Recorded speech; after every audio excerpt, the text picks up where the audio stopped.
Bismillahirrahmanirrahim. Assalamualaikum warahmatullahi wabarakatuh. Innal hamdalillah nahmaduhu wa nasta'inuhu wa nastaghfiruh wa na'udzubillahi min syururi anfusina wa min sayyiati a'malina. May yahdihillahu fala mudhillalah wa may yudlilhu fala hadiyalah. Asyhadu an la ilaha illallah wahdahu la syarikalah wa asyhadu anna Muhammadan abduhu wa rasuluhu la nabiyya ba'dah. Allahumma shalli wa sallim ala hadzal nabiyil karim wa ala alihi wa ashabihi ومن تبعهم بإحسان إلى يوم الدين. وقال الله تعالى في كتابه الكريم يا أيها الذين آمنوا اتقوا الله حق تقاته ولا تموتن إلا وأنتم مسلمون.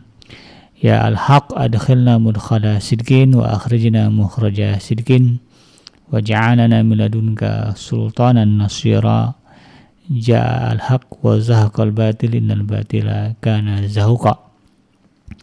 Ya alim, Allahumma alimna ma yanfa'una wanfa'na bima 'allamtana wa zidna ilma wa arana al-haqqa haqqa warzuqna ittiba'ah wa arana al-batila batila warzuqna ijtinabah. Rabbi shrah li sadri wa yassir li amri wahlul 'uqdatam min lisani yafqahu qawli. Rabbana innana amanna faghfir lana dzunubana wa qina adzabannar. Amma ba'd. Alhamdulillah, segala puji dan syukur adalah milik Allah, Tuhan semesta alam yang telah menciptakan kita dari tidak ada menjadi ada, dan karena rahmat dari Allah Subhanahu wa taala, hari ini kita berjumpa kembali di udara di gelombang 1044 AM iDream Radio Successful Muslim Family dalam program Tarbiyatul Aulad, di mana insyaallah kita akan coba menelusuri, memahami, mengkaji tentang peran dan tanggung jawab kita sebagai orang tua dalam upaya melahirkan, kemudian membesarkan anak-anak yang Allah amanahkan kepada kita agar mereka menjadi pribadi-pribadi yang soleh di masa yang akan datang, sehingga kemudian mereka akan menjadi aset yang memberikan kebahagiaan bagi kita dalam kehidupan dunia dan juga akhirat. Tidak lupa kita baca salawat dan salam Allahumma salli ala Sayyidina Muhammad wa ala ali Sayyidina Muhammad. Assalamu alayka ayuhan Nabi wa rahmatullahi wa barakatuh. Semoga Allah terima dan dilimpah curahkan kepada para Nabi dan para Rasul, wabil khusus Rasulullah Muhammad sallallahu alaihi wasallam. Dan semoga kita tercatat sebagai orang yang akan berbahagia, bisa bertemu dengan Allah dalam keadaan sejahtera, dijauhkan dari api neraka, dimasukkan ke dalam jannahnya, dan dipertemukan dengan Rasulullah Shallallahu Alaihi Wasallam di tepi sebuah telaga yang sangat indah, di bawah sebuah naungan pohon yang sangat rindang, insyaallah. Amin ya rabbal alamin. Sahabat hadirin yang dirahmati Allah dimanapun Anda berada, izinkan saya di kesempatan kali ini di dalam program Tarbiyatul Aulad melanjutkan kajian dengan mengangkat tema menyadari besarnya tanggung jawab sebagai pendidik. Ini penting kita bahas karena bisa jadi secara umum kelalaian orang tua di dalam mendidik dan membesarkan anak-anak mereka karena tidak menyadari betapa besarnya tanggung jawab seorang pendidik di hadapan Allah Subhanahu wa taala. Kenapa kemudian ada kasus di mana misalnya ada anak-anak sekolah, pelajar-pelajar, mahasiswa katakanlah begitu, yang kemudian terjebak, terjerumus ke dalam perbuatan-perbuatan yang melanggar hukum, baik hukum negara maupun hukum agama,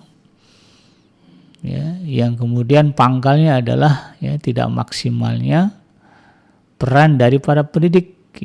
Kenapa tidak maksimal peran daripada pendidik ini? Bisa jadi salah satunya adalah karena kurangnya kesadaran tentang betapa besarnya tanggung jawab seorang pendidik di hadapan Allah Subhanahu wa taala. Karena kan kita menjadi pendidik, menjadi orang tua kan itu opsi yang kita ambil. Allah tidak memaksa kita begitu kan untuk menjadi orang tua, untuk menjadi guru gitu kan. Kita lah yang kemudian mengambil sikap, menentukan pilihan untuk menikah, kemudian melahirkan anak begitu lalu kemudian membesarkan mereka Itu semua merupakan buntut dari yaitu tadi ya tindakan yang kita ambil. Maka semua tindakan itu tentu akan mendatangkan akan dimintai pertanggungjawaban ya di sisi Allah Subhanahu wa taala. Kita sebagai orang tua akan ditanya oleh Allah Subhanahu wa taala apa peran yang kita lakukan ya, sebagai orang tua yang diamanahi untuk mendidik mereka. Ya, karena Allah itu melahirkan ya anak-anak ya dari rahim istri kita ya, dari sulbi kita para lelaki itu ya bukan kemudian tanpa adanya beban yang Allah berikan ya. Salah satu beban yang Allah berikan adalah agar kita para orang tua memastikan anak-anak ini tumbuh ya, lahir, tumbuh dan berkembang menjadi pribadi yang saleh, pribadi-pribadi yang taat dan patuh kepada Allah Subhanahu wa taala. Ya. Dan ini yang kemudian kita harus pahami. Demikian juga bagi para guru ya, para asatid ya, para dosen ya.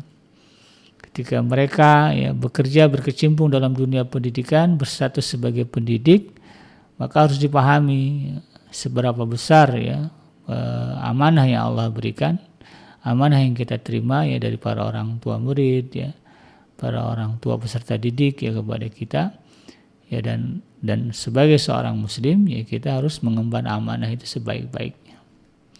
Karena salah satu sifat yang Allah benci ya dari manusia adalah khianat. Khianat ini kebalikan dari amanah. Ya, amanah itu artinya memegang tanggung jawab dengan benar ya, dengan baik, menjalankannya dengan sebaik-baiknya. Nah, yang lawannya itu tadi ya adanya sikap-sikap khianat, mengabaikan amanah yang telah diterima. Setiap tahun ajaran baru ya orang tua murid menyerahkan anak-anaknya ke sekolah, ke pesantren, ya ke kampus. Tentu mereka punya harapan agar segenap sivitas akademika kemudian ya berupaya sekuat tenaga mereka untuk memberikan pola pendidikan terbaik bagi anak-anak mereka. Oleh karena itu kemudian ya konsekuensinya orang tua menyiapkan sejumlah uang ya, mereka bayar SPP, bayar uang bangunan, bayar uang awal tahun. Itu uang-uang itu kan harus dipertanggungjawabkan. Salah satunya adalah dengan memaksimalkan peran ya kita sebagai pendidik. Nah, kelalaian-kelalaian yang muncul dari itu semua salah satu yang disebabkan adalah kurangnya atau lemahnya kesadaran tentang tanggung jawab seorang pendidik di hadapan Allah Subhanahu wa taala. Orang tua lalai mendidik anak karena mereka enggak menyadari betapa ya, besarnya tanggung jawab yang mereka pikul, dan itu kemudian akan dipersoalkan di hadapan Allah Subhanahu wa taala. Nah, kalau disadari ya memang harus disadari begitu ya, bahwa yang namanya mendidik anak, mengajarkan mereka, mengarahkan mereka, ya, mendidik mereka itu bukan sebuah tanggung jawab yang kecil, tetapi itu adalah sebuah tanggung jawab yang besar, berat, ya, dan juga urgent, penting. Jadi bukan sesuatu yang tidak penting. Mendidik anak itu suatu hal yang sangat penting, dan itu menyangkut keselamatan hidup kita di dunia dan di akhirat. Berapa banyak orang tua yang kemudian bersimbah darah ya karena tindakan kekejaman anak-anaknya ya. Kalau baca sejarah tuh, apalagi kalau di dalam politik ya, orang-orang dulu ya, di dalam dinasti-dinasti kerajaan-kerajaan dulu ya, berapa banyak raja-raja yang kemudian digulingkan, dibunuh oleh anak-anak mereka sendiri yang ingin jadi raja. Kemudian juga di dalam dunia modern juga sama lah ya. Bahkan hari ini kita dengar ada anak yang kemudian menuntut ya orang tuanya di persidangan, di pengadilan ya. Bahkan orang tua dipenjara gara-gara tuntutan anak. Itu kan semua bagian dari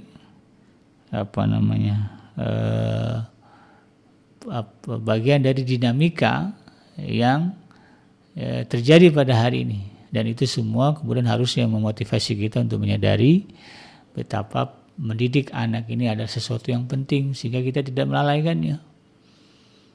Kadang-kadang kita bertanya ya, kalau kita lihat di media sosial atau kita lihat di jalan-jalan ada anak-anak yang anak-anak perempuan, anak-anak remaja ya, mojok begitu ya, di tempat gelap dengan lawan jenis.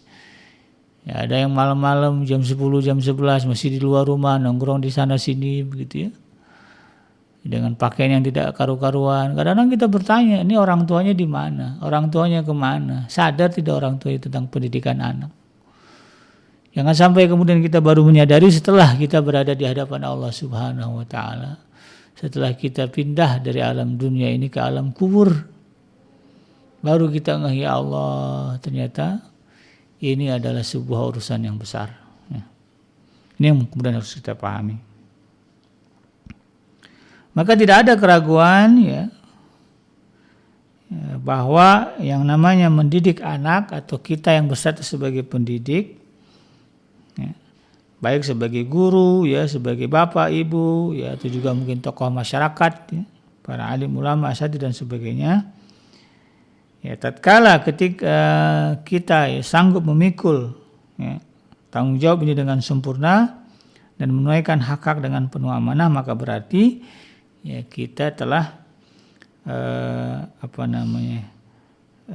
kita telah mengerahkan daya dan upayanya untuk membentuk individu yang memiliki karakteristik dan keistimewaan, dan itu merupakan satu ibadah yang besar di sisi Allah Subhanahu wa Ta'ala. Kelalaian mendidik anak, kelalaian menjadi seorang pendidik itu dibalasi dengan dosa yang besar ya. Itu akan berisiko tuntutan yang besar di hadapan Allah. Maka sebaliknya ketika kita berhasil menjaga itu, berhasil menjalankan amanah itu dengan sebaik-baiknya, mendidik anak-anak kita dengan sebaik-baiknya, kalau guru ya betul-betul ya segala potensi yang dimilikinya dikerahkan untuk mendidik anak-anak ini, pulang masuk sekolah, masuk ngajar betul-betul, membina betul-betul ya. Walaupun perangai anaknya kadang-kadang ada yang luar biasa ya, luar biasa menguras emosi, tetapi mereka berhasil menjalankannya, mengalahkannya, insya Allah ya, itu semua dinilai sebagai sebuah ibadah yang besar di sisi Allah Subhanahu wa Ta'ala ya, sebagaimana besarnya ya dosa ketika kita melalaikan tanggung jawab sebagai seorang pendidik tersebut. Nah, sekiranya kita mengikuti petunjuk Al-Quran dan hadis ya, dari Rasulullah SAW di dalam memberikan motivasi kepada para pendidik ya, untuk melaksanakan tanggung jawab mereka ya, terhadap amanah yang diberikan ya, dan juga mungkin mengancam mereka yang meremeh-remehkan begitu ya, kan ada orang tua yang anggap sepele gitu ya. Ada guru yang biasa aja nggak ngajar ya, biasa aja ngeliat anak didiknya melanggar begitu, tidak ada giroh semangat untuk memperbaiki atau menegur, bahkan auzubillah ada guru yang kemudian menodai kehormatan anak-anak muridnya gitu ya. Ini diancam juga di dalam Al-Quran begitu kan ya, jadi ada motivasi, ada juga ancaman yang Allah berikan terkait dengan tanggung jawab ya, sebagai seorang pendidik. Nah, hal ini ya tentu bertujuan supaya setiap para pendidik mengetahui besarnya amanah ya, dan besarnya tanggung jawab di pundak mereka di dalam menjalankan fungsi-fungsi pendidikan. Orang tua punya fungsi mendidik, guru ya berfungsi mendidik, tokoh masyarakat juga punya fungsi pendidik. Ya, kalau udah dilantik jadi RT, ya jadi RW, jadi camat, jadi lurah, ya itu di jamat jadi kepala divisi bagian ini, bagian itu, yang ada kaitannya dengan masyarakat dan pendidikan masyarakat, maka itu harus dijalankan ya amanah itu. Nah, sebagaimana yang Allah firmankan di dalam surah Thaha ayat yang ke-132 ya, Allah Subhanahu wa Ta'ala menegaskan, wa'mur ahlaka bis-shalah wastabir 'alaiha, dan perintahkanlah kepada ahli keluargamu, kepada anggota keluargamu, bis-shalah, untuk kemudian mendirikan salat, wastabir 'alaiha, dan kemudian konsisten ya, bersabar di dalam mengerjakannya. Kalimat wastabir 'alaiha, dan bersabarlah atasnya, ini kan membawa dua makna. Satu, betapa besarnya rintangan ya, ketika seseorang berusaha untuk menjalankan ya, untuk menegakkan sholat dalam kehidupannya. Itu yang pertama ya. Jadi perintah sholat itu bukan perintah yang ringan ternyata. Ada banyak orang-orang yang kemudian tidak mampu menjalankan secara konsisten sholat 5 waktu. Padahal kalau dihitung-hitung ya, itu sebetulnya bukan kegiatan yang berat. Ada orang yang sanggup naik sepeda sekian kilometer, jalan kaki, mendaki gunung sekilometer ya, menggerakkan kakinya, menggerakkan badannya sekian kilometer begitu ya, pergi ke gym sekian menit ya, sekian jam malah sanggup. Tetapi untuk berdiri menghadap Allah Subhanahu wa taala ya, yang hanya dengan melakukan gerakan sujud, ruku, sujud ya, ruku, sujud, duduk begitu ya. Nah, itu banyak yang tidak mampu. Merasa berat. Padahal kan enteng. Ya mudah-mudahan kita tidak termasuk ya, kalau termasuk mudah-mudahan Allah berikan kepada kita kekuatan untuk mengubah itu semuanya. Ya itu yang mana pertama. Mana yang kedua, kalimat wastabir 'alaiha, dan bersabar atasnya. Bisa jadi ya ini adalah mana di mana orang tua kemudian ya diberikan gambaran betapa sulitnya untuk membiasakan anak-anak kita sholat, ya, menegakkan sholat. Jadi pertama perintah sholat itu berat, ya. Yang kedua ya, mendoktrinnya kepada anak-anak juga bukan hal yang mudah. Ya. Makanya kemudian ini kita harus pahami ya, sebagai sesuatu yang besar dan bukan sesuatu yang kecil. Ini harus kita seriusi. Ibarat kata, istilah kata gitu ya. Kalau kita dihadapkan ya di depan kita beban ya 10 kilo, 20 kilo yang harus kita angkat ya. Kalau nggak diangkat ini bisa membahayakan diri kita sendiri ya. Ya tentu kita harus betul-betul mempersiapkan tenaga kan gitu. Jangan mandang remeh. Ya, maka demikian juga ketika kita menyadari betapa besarnya tugas ya, mendidik ini. Dalam surah At-Tahrim ayat yang ke-6 ya, surah yang ke-66, Allah juga menegaskan sebagaimana yang saya baca di awal tadi, ya ayyuhallazina amanu qu anfusakum wa ahlikum nar. Hai orang-orang yang beriman ya, peliharalah dirimu dan juga keluargamu dari api neraka. Nah, ini adalah pesan terpenting bagi kita para orang tua, para ayah, para ibu ya, yang kemudian harus menyadari betapa peran tanggung jawab yang besar ya, yang Allah berikan kepada kita adalah bagaimana menjaga anak-anak kita dari api neraka.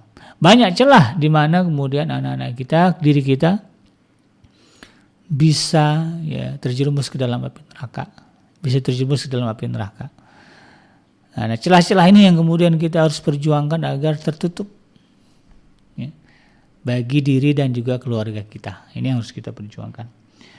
Dalam surah An-Nahl, surah yang ke-16 ayat yang ke-93, Allah Subhanahu wa taala juga mengingatkan, wala tus'alunna 'amma kuntum ta'malun. Dan sesungguhnya kamu pasti akan ditanya. Wala tus'alunna, ya. Kamu pasti akan ditanya 'amma kuntum ta'malun, terhadap apa-apa yang telah kalian kerjakan.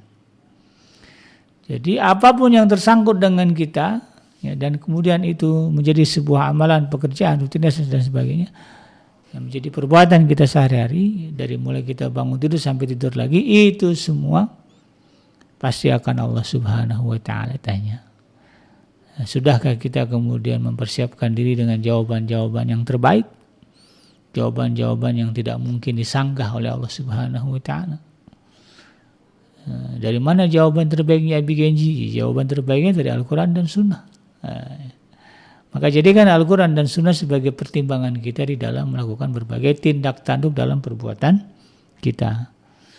Ya, kenapa misalnya ya, kenapa kamu biarkan anak-anak kamu ya tidak kamu sekolahkan? Apa jawaban kita? Atau kita mengerjakan sesuatu ya, kenapa kamu memasukkan anakmu ke pesantren misalnya, ya kan kita bisa jawab ya, sebagaimana yang kau perintahkan ya Allah ya, mendidik agama itu, mendidik anak-anak ya dengan pendidikan agama yang baik adalah satu perintah, maka ini yang saya jalankan. Kan enak jawabannya kalau begitu kan. Ini kemudian harus kita pahami. Bahkan di dalam surah An-Nisa surah An-Nisa ini surah yang keempat ya, ayat yang ke-11, Allah Subhanahu wa taala juga memberitahukan kepada kita, yusikumullahu fi auladikum. Nah, ini bakal lebih spesifik ya. bahwa Allah Subhanahu wa taala ya, mensyariatkan bagimu tentang pembagian pusaka untuk anak-anakmu. Ya, sampai-sampai urusan warisan pun ya Allah amanahkan urusan itu kepada anak-anak kita. Ini menggambarkan betapa anak-anak kita ini adalah amanah yang besar yang Allah berikan kepada kita, yang kemaslahatannya wajib dijaga. Ini wajib dijaga. Kalau kemaslahatan yang tidak terjaga berarti kita sudah melanggar perintah dari Allah Subhanahu wa taala. Di dalam surah Al-Baqarah surah yang kedua ayat yang ke-233 Allah Subhanahu wa taala berfirman, "Wal walidatu yurdi'na auladahunna haulain kamilain." Ya. Dan hendaklah para ibu menyusukan anak-anaknya selama 2 tahun penuh. Saking pentingnya ya kebaikan anak dari sudut fisik, dari sudut perkembangan fisiknya dan juga emosionalnya, sampai-sampai Allah Subhanahu wa taala menggariskan satu syariat bagi para ibu-ibu muslimah untuk menyusukan anak-anak mereka selama 2 tahun penuh. Karena dengan menyusukan anak-anak mereka ya dengan sempurna, maka insya Allah secara fisik ya tubuh mereka akan sehat.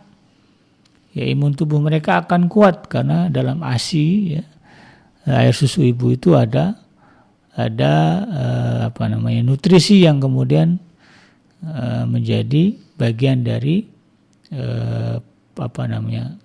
bagian dari sesuatu yang meningkatkan kekebalan tubuh ya anak-anak ini. Jadi gak gampang sakit 2 tahun penuh.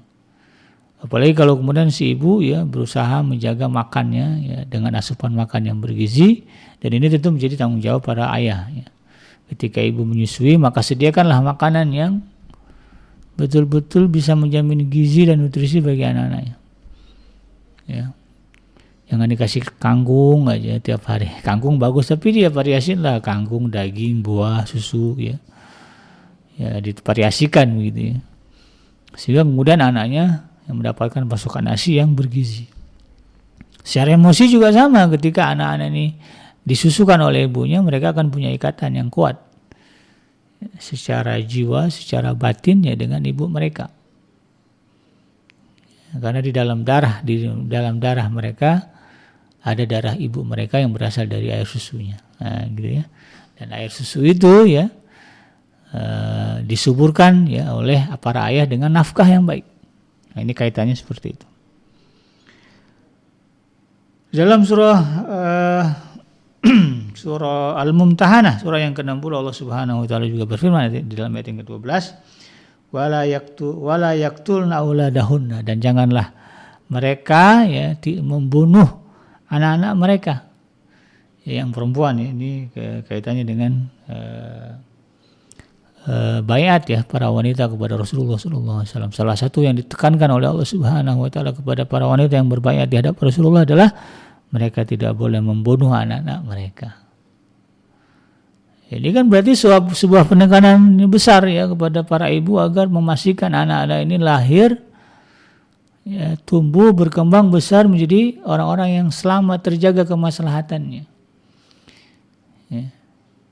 Ya, ketika Anda para lelaki, ya, para ayah, para istri, para ibu yang melakukan hubungan seksual lalu kemudian hamil, maka ketika itulah ya perintah Allah Subhanahu wa taala untuk menjaga kemaslahatan bayi yang dikandung menjadi sebuah kewajiban. Nah, gitu ya. Jangan kemudian diabaikan. Makanya para ayah jangan sampai membuat para ibu yang sedang mengandung stres, terbebani begitu kan secara moral. Ya, pikirannya berat gara-gara suaminya jarang pulang kalau pulang malam gitu ya. Udah gitu asik dengan handphonenya ya. Istrinya berusaha untuk menghargai, tidak mengopek-ngopek ngotak-ngatik HP suami, tapi suaminya asik aja. Sambil mengacukan istrinya. Kan ini jadi beban berat. Maka di balik perempuan, wanita yang keguguran bisa jadi ada dosa, kesalahan besar dari para ayah. Gitu ya. Ya jangan sembarangan ini ya. Karena semuanya akan Allah tanya. Dalam surah As-Saffat, ayat surah yang ke-37 ayat yang ke-24, Allah Subhanahu wa taala juga berfirman, waqifuhum innahum mas'ulun, dan tahanlah mereka di tempat perhentiannya karena sesungguhnya mereka akan ditanya. Jadi ketika seorang manusia ya ingin melanjutkan perjalanannya menuju surga Allah Subhanahu wa taala, ya di stop dulu ya oleh para malaikat. Ya, makanya malaikat di surga itu kan ada yang jaga. Yang jaganya namanya malaikat Ridwan. Ya, kenapa dijaga? Karena untuk masuk ke surga itu ya nggak sembarangan orang. Ya, mereka yang kemudian punya persoalan di alam dunia, nah itu tidak bisa masuk sebelum persoalan itu selesai dengan baik. Nah, salah satu persoalan yang akan diangkat oleh Allah Subhanahu wa taala ya, yang bisa jadi kemudian menghambat proses kita masuk ke dalam surga adalah persoalan mendidik, ya, membesarkan dan mendidik anak-anak kita. Dan masih banyak lagi sesungguhnya firman Allah Subhanahu wa taala yang lain ya, yang kemudian menekankan betapa besarnya, ya, betapa pentingnya, betapa urgennya ya, kesadaran kita untuk mendidik anak-anak kita. Ya. Jadi ya, ini yang kemudian harus kita pahami. Demikian juga dalam hadis-hadis ya Rasulullah SAW juga banyak. Ya. Yang pertama hadis dari hadis yang diriwayatkan oleh Imam Bukhari dan Imam Muslim, yaitu ya, bahwa Rasulullah SAW pernah bersabda, "War-rajulu ra'in 'ala ahlihi wa huwa mas'ulun 'an ra'iyatihi." Wal mar'atu ra'iyatun 'ala baiti zawjiha wa hiya mas'ulatun an ra'iyatiha. Seseorang lelaki adalah pemimpin di dalam keluarganya dan ia bertanggung jawab atas kepemimpinannya. Ya, dan seorang wanita juga pemimpin di rumah suaminya dan ia bertanggung jawab atas kepemimpinannya. Suami ya membawahi istri, anak, atau juga mungkin kalau ada ipar ya, atau juga mungkin kalau ada asisten rumah tangga ya, atau kalau ada juga mungkin anak angkat dan sebagainya. Nah, ini semuanya kan tanggungan suami, maka itu akan Allah tanya. Ya, benar enggak ya mereka semua kemaslahatan yang terjaga. Nah, dan wanita juga pemimpin kata Allah Subhanahu wa taala ya, karena lelaki dan perempuan ini adalah partner. Ya, partner itu sejawat. Ya. Jadi bukan suami atasan istri, istri bawahan suami. Sebetulnya dalam Islam konsepnya nggak begitu. Ya. Konsepnya adalah suami dan istri adalah partner, sejawat. Ya, di mana mereka harus menjalankan apa yang Allah perintahkan, ta'awanu 'alal birri wat taqwa wa la ta'awanu 'alal ismi wal udwan. Ya, saling membantulah kalian di dalam urusan kebaikan dan takwa. Ini yang Allah perintahkan. Maka ya, kemudian istri harus menyadari ya, karena dia adalah partner suaminya, maka ketika suaminya tidak ada di rumah, tugas dia lah yang kemudian memastikan kemaslahatan seluruh anggota keluarga yang ada di rumah itu. Ya, apakah anaknya, iparnya, saudaranya, ya, atau juga mungkin orang tuanya atau juga mertuanya. Kadang-kadang kan ada ya istri yang care sama orang tua tapi nggak care sama mertua. Padahal mertuanya tinggal di rumahnya juga. Ini juga bahaya kalau kemudian diabaikan. Siapa saja yang berada di rumah itu, maka yang memegang kendali penuh, tanggung jawab penuh terhadap mereka adalah seseorang yang bernama suami dan seseorang yang bernama istri. Ya. Jadi dan mereka ini yang kemudian harus yang akan ditanya, karena kan ya, orang-orang di dalam rumah ini menjadi tanggungan dia. Dalam hadis yang lain Rasulullah SAW juga menegaskan, ini diriwayatkan oleh Imam At-Tirmizi ya, dan juga Imam Az-Zahabi dan juga Abu Hatim. La ayyu'addibar rajulu waladahu khairun min ayyatasaddaqa bisa'in. Seseorang yang mendidik anaknya itu ya, lebih baik daripada bersedekah dengan satu sa'. Ini sebuah gambaran ya, sebuah gambaran untuk kemudian bukan berarti kita ini bicaranya, ini kita berbicara dari perspektif keutamaan ya, bukan berbicara dari sudut mana yang lebih penting untuk lakukan yang satu, abaikan yang satu, tidak. Dua-duanya penting. Ya, sebab ada orang-orang yang rajin kemudian bersedekah, ya, rajin sholat dan sebagainya, tapi kemudian mengabaikan tanggung jawab kepada pendidikan anaknya. Ya, dia asik dengan dirinya sendiri beribadah kepada Allah Subhanahu wa taala dan mengabaikan anak-anaknya, mengabaikan anggota keluarganya. Nah, ini kan ada fenomena seperti ini.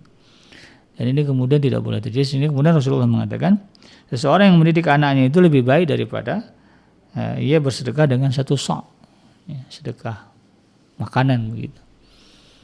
Ya, jadi jangan sampai jadi maknanya gitu, jangan sampai kemudian ya, di tengah ya semangat kita beramal soleh ya, berhubungan baik dengan orang lain, ya kemudian mengalahkan semangat kita untuk mendidik anak-anak kita. Nah, justru yang mendidik anak-anak ini kemudian harus menjadi poin yang besar di dalam kehidupan kita. Dalam hadis yang lain Rasulullah SAW juga menyebutkan, ma khala walidu walada afdhala min adabin hasanin. Tidak ada pemberian dari orang tua kepada anak yang lebih baik daripada adab yang baik. Nah, dalam hal ini ya penting bagi orang tua untuk kemudian mengajarkan adab-adab ya kepada anak-anak. Juga ada hadis yang mengatakan, "Allimu auladakum wa ahlikumul khaira wa addibuhum."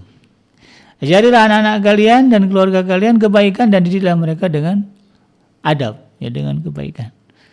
Ini makanya di balik anak yang kurang ajar ada orang tua yang tidak mengajarkannya.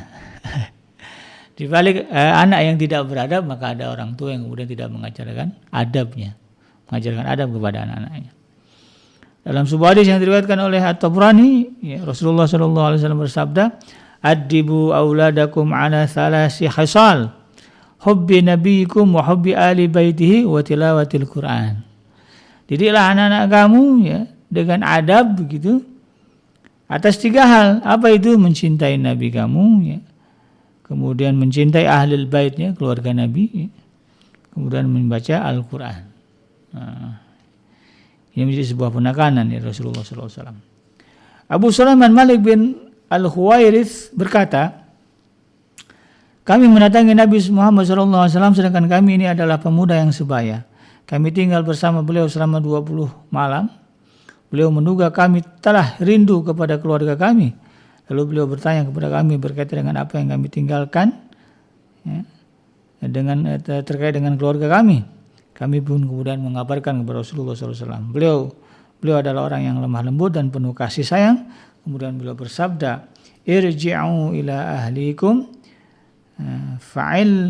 fa'allimuhum wa muruhum wa sallu kama ra'aitumuni usalli fa idza hadaratis salatu falyu'adzibna lakum ahadukum waliyummakum akbarukum.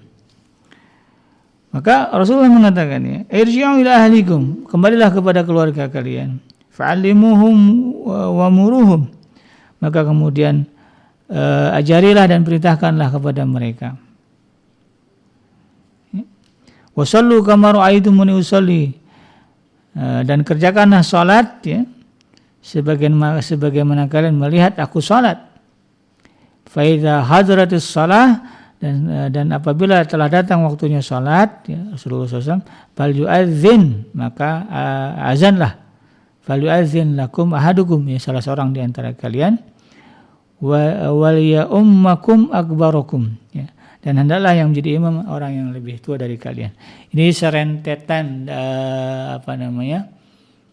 pelajaran ya dari Nabi SAW kepada sahabat yang pada intinya sebetulnya adalah Rasulullah menekankan betapa seorang muslim harus aware ya, dengan tanggung jawab mendidik anggota keluarga mereka. Nah, gitu. Hadis ini diriwayatkan oleh Imam Bukhari dan di dalam bab al-adab al-mufrad ya. Di dalam hadis yang diriwayatkan Imam At-Tirmizi, Rasulullah SAW juga pernah bersabda, la tazulu qadama abdi yaumal qiyamah, ya, ya. Tidak akan bergeser kedua kaki seorang hamba pada hari kiamat hatta yus'ala an arba'. Sampailah kemudian 4 persoalan ini terjawab. Apa itu? An umrihi fi ma'abnah. Yang pertama, umurnya dihabiskan untuk apa? Wa an sababihi fi ma'ablah. Kemudian masa mudanya untuk apa ia lemahkan? Jadi selama zaman muda itu kan kuat, begitu ya. Pemuda zaman kita muda ini kuat-kuat. Lalu kemudian kenapa kita menjadi lemah? Wa an sababihi fi ma'ablah. Wa ammalihi min aina iktasabahu wa fima anfaqahu. Dan tentang harta, di mana ia dapatkan dan kemana ia sedekahkan. Wa an ilmihi ma amila bih. Dan kemudian tentang ilmu, apa yang telah diamalkan dari ilmunya itu. Jadi ada 4 hal yang kata Rasulullah SAW harus dipertanggungjawabkan oleh seseorang ketika dia hidup di alam dunia, ketika dia menghadap Allah Subhanahu wa taala. Dan momennya itu adalah sekarang. Kita hidup di alam dunia, kita sedang memperjuangkan agar kemudian kita bisa menjawab 4 persoalan yang Allah berikan kepada kita. Ya, di mana sebelum 4 persoalan ini tuntas, clear, jelas, ya, endingnya benar atau salah. Ya, kalau salah jawabannya jelas ke neraka lah gitu ya. Bergesernya ke neraka. Kalau jelas jawabannya benar, ya, kalaupun ada kesalahan misalnya Allah ampuni begitu, ya namanya manusia kan pas ya ada kesalahan-kesalahan sedikit ya. Ya, ketika kesalahan-kesalahan itu kemudian Allah ampuni begitu, maka bergesernya ke surga. Apalagi kalau betul ya, jawabannya benar, sempurna, baik, ya, sesuai dengan apa yang Allah kehendaki, ya, maka bergesernya adalah ke surga dengan cepat. Ya. Yang kemudian harus kita pahami. Rasulullah mengatakan la tazulu qadam 'abdi yaumal qiyamah. Tidak akan bergeser ya, kaki seorang hamba di hadapan Allah Subhanahu wa taala pada hari kiamat sampailah kemudian 4 persoalan ini terjawab dengan baik. Yang pertama tentang umur yang Allah berikan kepada kita. Ya, untuk apa kita habiskan umur kita ini? Ya, kemudian tentang masa muda kita, ya kemana kita arahkan masa muda kita? Ya, kepada jihad fisabilillah kah, kepada ibadah kepada Allah kah, ya, atau kepada kemaksiatan kah, atau kepada hura-hura, atau kepada kesenangan dunia dan sebagainya. Itu yang akan Allah tanya. Ya, kemudian pertanyaan berikutnya adalah tentang harta. Ya. Ada 2 ya, dari mana harta itu kita dapatkan dan kemana kemudian ia belanjakan. Dapatnya ditanyain, dibelanjaannya juga ditanyakan. Ya, karena kita tahu yang memberikan rezeki adalah Allah. Maka kemudian ketika kita membelanjakan rezeki itu juga harus di jalan Allah Subhanahu wa taala. Dan yang terakhir tentang ilmunya. Ya, seberapa banyak ya, amalan yang kita buat, perbuatan yang kita lakukan atas dasar ilmu yang telah kita pahami. Kan ada juga orang-orang yang punya ilmu tetapi kemudian tidak diamalkan. Tahu ya ini adalah salah tetapi kemudian dilanggar. Tahu ini adalah haram tetapi kemudian dilanggar. Ilmunya ada, itu kan akan Allah Subhanahu wa taala tanya. Dan kita berharap semoga di hari itu, di saat itu, ya kita menjadi orang-orang yang selamat ya di dalam kehidupan ini, di dalam kehidupan di dalam masa tersebut ya, di mana kita kemudian bisa menjawab yang Allah tanyakan dengan jawaban yang sesuai dengan apa yang Allah kehendaki. Dan masih banyak lagi sebetulnya hadis-hadis ya yang yang menjelaskan ya betapa berat dan besarnya tanggung jawab seorang pendidik terhadap tanggungannya, dalam hal ini adalah anak-anaknya, baik anak-anak kandungnya, anak angkat atau juga mungkin anak-anak didik mereka atau murid-murid atau peserta didiknya. Nah, dan ini kemudian juga ya tergambar ya di dalam banyak kisah dan sejarah ya tentang betapa ya mereka yang keimanannya baik, ya, dan kesadaran mereka akan pendidikan, akan tanggung jawab atau amanah mendidik ini besar begitu, itu kemudian tertuang ya di dalam tinta sejarah, ya, sosok-sosok yang kemudian memperhatikan, ya, atau berusaha berjuang untuk mendidik anak-anak mereka dengan sebaik-baiknya.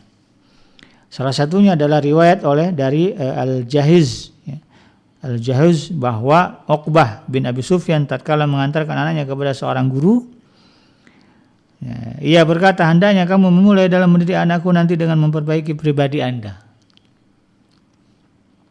Karena sesungguhnya mata mereka, ya, anak-anak maksudnya anak-anak didik ya, terikat dengan mata Anda. Kebaikan menurut mereka adalah menurut Anda baik, dan kejelekan menurut mereka adalah yang menurut Anda jelek. Ajarlah mereka sejarah orang-orang bijak, akhlak para pemilik adab, ancamlah mereka denganku, ajarilah ia tanpa aku, jadilah mereka seperti seorang dokter yang tidak mengobati sebelum mengetahui penyakitnya, dan janganlah engkau pasrahkan ia di atas ketidakmampuanku, karena sesungguhnya aku telah menyerahkannya kepadamu. Diriwayatkan juga oleh Ibnu Khaldun di dalam mukaddimahnya bahwa Khalifah Harun ar-Rasyid satu ketika dahulu ia menyerahkan anaknya, dan ketika itu kemudian ia berkata, ya, anak ini serahkan itu namanya Al-Amin, ya. Ya, dia serahkan anaknya itu kepada gurunya. Ia berkata kepada sang guru, wahai Ahmar, sesungguhnya Amirul Mukminin telah menyerahkan belayan jiwanya, buah hatinya kepadamu, maka jadikanlah tanganmu terbuka untuknya. Engkau wajib taat kepadanya, jadikanlah ia sebagaimana Amirul Mukminin meletakkanmu. Bacakanlah ia Al-Quran, kenalkanlah ia dengan sejarah pendahulu, lantunkan untuknya syair-syair, ajari ia sunnah-sunnah, ajari ia tempat pembicaraan dari permulaannya, cegahlah ia dari tertawa kecuali pada waktunya. Janganlah sampai terlewatkan sesaat pun dari waktu kecuali engkau telah mendapatkan faedah darinya, tanpa engkau sesali hingga mematikan akalmu, dan janganlah engkau perpanjang toleransimu kepadanya sehingga ia dihiasi dirinya dengan kekosongan. Kuatkanlah ia dengan kedekatan dan kelembutan, dan hindarilah sikap keras dan bengis. Nah, ini sampai-sampai seorang Khalifah Harun ar-Rasyid, ya, sampai detail begitu ya apa yang dia inginkan dari anak-anaknya, dari seorang pendidiknya. Karena betapa dia ingin anaknya mendapatkan pendidikan yang terbaik. Itu pada posisi orang yang punya kedudukan dan kekuasaan. Sayyidina Umar Ibn Khattab pernah menulis surat kepada penduduk Syam. Beliau mengatakan apa? Ajari anak kalian untuk berenang, memanah, dan berkendara.